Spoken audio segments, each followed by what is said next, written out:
Так, разобрал.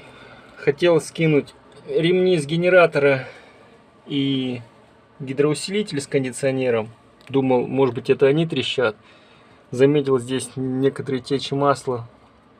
Вроде бы поддона. Ну, не течь, а потеет, я бы так сказал. Потому что течи особо-то нет, и масло у меня не пропадает. И увидел вот это вот. Вот это вот, сука, болт. Вот этот вот болт. Оказывается, это он полгода издает звуки, гремение, такие вот легкие, так тык-тык-тык-тык-тык.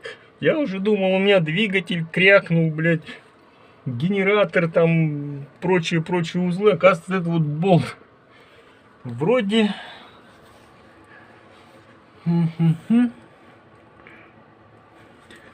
Болт вроде держит кронштейн генератора. Или подушка двигателя, что-то я тут пока понять не могу.